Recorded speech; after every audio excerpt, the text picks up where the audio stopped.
So tell me all about the caves. I want everything you can think of on the history of the caves. Why are there three of them? Oh, good question.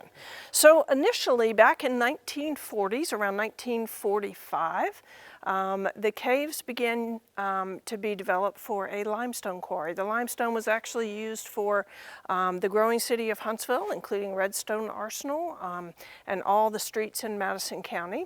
What they did is the miners came down and they did initially a blasting type mining, which is blasting from the top, and that's why you see this bowl here.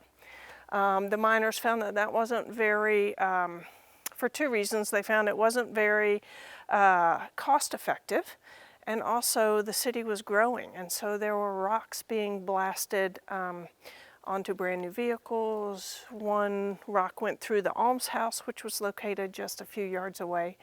So then they started with this cave type mining. It's really called pillar and room mining. So they would go, the good limestone that they wanted to mine is inside that cave portion at that elevation. And they would go in and blast within the ground. And they left these giant pillar-like pieces to hold up the ceiling. So the caves weren't even created until the mid-1940s. Correct. So in the 1920s, the late teens and the early 20s, there were no caves. There were no caves. Okay. Actually, this land was right next door to what was called the almshouse here in Huntsville. That was used for folks who didn't have enough money to live for years. That began to dwindle out. They didn't have a lot of folks who were staying at the almshouse.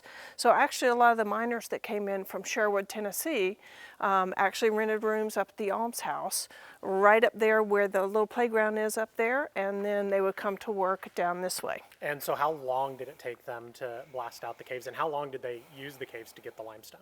That's a great question. So from 1945 to 1952, 1952 is when they stopped using the caves, and that's of course when the mining stopped. Initially in 1945 they used really the blasting down here. They used wheelbarrows to get the rock up and sledgehammers to break it. By 1950 they had started using a rock crusher that you can see on your way out to kind of increase the productivity.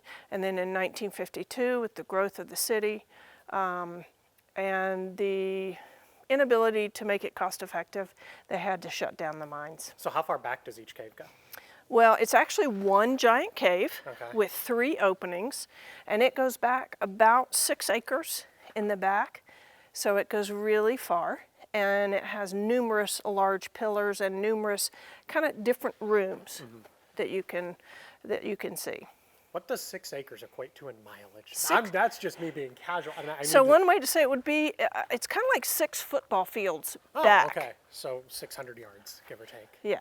So did they always have the 3 separate openings? Was that always the initial plan, or as the city grew, did they then just create new openings? You know, I don't know the answer to that. I would suspect that that was the initial plan and the most cost-effective way to get as much limestone out as they could. So was it always kind of down like this? I don't know how to phrase that. Like we have the walls of limestone. Was it always like that, or did they initially have to blast all of this? They had to blast it out. And if you look at the way the top of this part of the driveway goes, you can see the actual topography and what it may have looked like. So it was actually part of the mountain, and that would have been the top. That's Montesano Mountain. And they actually had to blast the driveway and blast this, what we call the bowl, out to create access to the caves. So there's a couple of urban legends surrounding the caves. Yeah. I am assuming it's safe to assume that no dead bodies have ever been found in the caves? Not that I can say for sure. Oh, okay. No dead bodies have been found in the caves. There are a couple of stories. One, that there's a lost hiker that's never been found, and it's rumored that he may be in the caves. There's a story about a lost miner, and that his ghost still inhabits the caves. So there are a couple of stories. There's some other legends about echoes and sounds in the caves, which I would wholeheartedly believe because it's kind of creepy back there. I'm trying to think what else. Are you familiar with the legend that a former caretaker of Maple Hill Cemetery went on a murder spree and hid children in the cave? I did not know that. It would be a great place to hide them. And so part of the plot of the book is that there is this caretaker that used to tend to Maple Hill Cemetery, and he was forced into murdering children, and he would hide them in the walls of the cave. Okay, that's terrifying, and I will never go in there again. Okay. No, I hadn't heard about that. I know that we're a hop, skip, and a jump from Right. Maple Hill Cemetery, and I know about the Dead Children's Playground there, but I didn't know we had a whole host of other And none of the children that are in demise. none of the cave openings have ever totally collapsed in on themselves. No. We do have an area way in the back where it looks like some of, and there's a separate opening that is actually fenced off.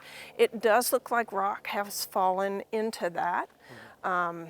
But as far as these openings, they've always been open.